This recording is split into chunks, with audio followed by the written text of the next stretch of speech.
బీరంగూడ గ్రామ పెద్దలు మరియు గ్రామ ప్రజలు కూడా ఈ బీరంగూడలో ఈ యొక్క దేవాలయం శివాలయం పరిసర ప్రాంతాల్లో 993 సర్వే నంబరు అదుపు లేకుండా విచక్షణ లేకుండా మొత్తంగా సిగ్గుశరం అన్నీ వదిలేసి కూడా ఈ యొక్క కబ్జాలకు పాల్పడుతున్నారు.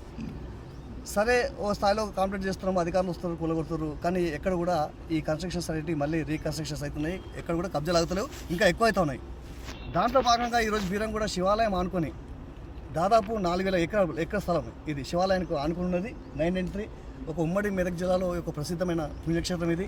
మరి ఇంతకుముందు చెప్పినట్టు మహాశివరాత్రి ఉత్సవాలు బ్రహ్మాండంగా 5 రోజులు 6 రోజులు లక్షలాది భక్తులతో ఇక్కడ కార్యక్రమాలు నిర్వహిస్తుంటాయి.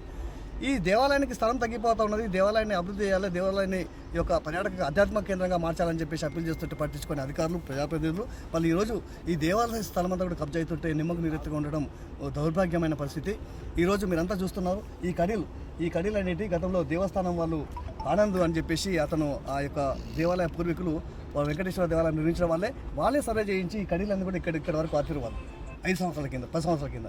కానీ క్రమేణా ఈ కడీలు కూడా తీసి మొత్తం దానికి నైట్ మార్చేసి ఈ యొక్క స్థలాలు సర్వే నెంబర్లు అధికారులు ఏం చేస్తుందో తెలియదు. జిల్లా కలెక్టర్ గారు సంబంధించిన ఈ జిల్లాకు సంబంధించిన ఇన్ఛార్జ్ మంత్రి ఇంకా రాష్ట్ర ప్రభుత్వమో ముఖ్యమంత్రి దయచేసి ఈ తప్పు డాక్యుమెంట్లు ఎవడైతే తెస్తుండో వాడు వచ్చేటప్పుడు ఉట్టికి వస్తున్నాడు. ఇది చేస్తున్నట్టే ఏదో డాక్యుమెంట్ పట్ట నెంబర్ పెట్టుకొని వస్తున్నాడు, గవర్నమెంట్ హ్యాండ్లోకి వస్తాడు.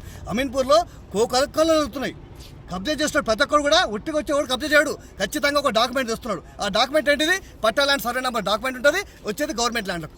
ఇది కోట్లాది రూపాయలు కబ్జాలు అవుతున్నాయి, కోట్లాది భూములని అన్యాకాంతం అయిపోతున్నది. చాలా దారుణమైన విషయం. ఇప్పటికైనా అధికారులు కలెక్టర్ స్పందించాలి, అధికారులు స్పందించాలి, తక్షణమే ఈ యొక్క కన్స్ట్రక్షన్స్ ఆపేయాలి, ఈ ప్రభుత్వం స్వాధీనం చేసుకోవాలని చెప్పి డిమాండ్ చేస్తున్నాం.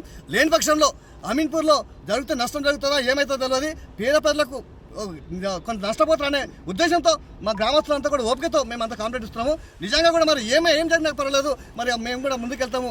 ఖచ్చితంగా ఈ కబ్జాలను ఆపడానికి ప్రయత్నం చేస్తాము. అధికారులు తక్షణమే స్పందించాలి, ఈ కబ్జాలను ఆపడానికి చెప్పేసి ప్రభుత్వాన్ని డిమాండ్ చేస్తున్నాం.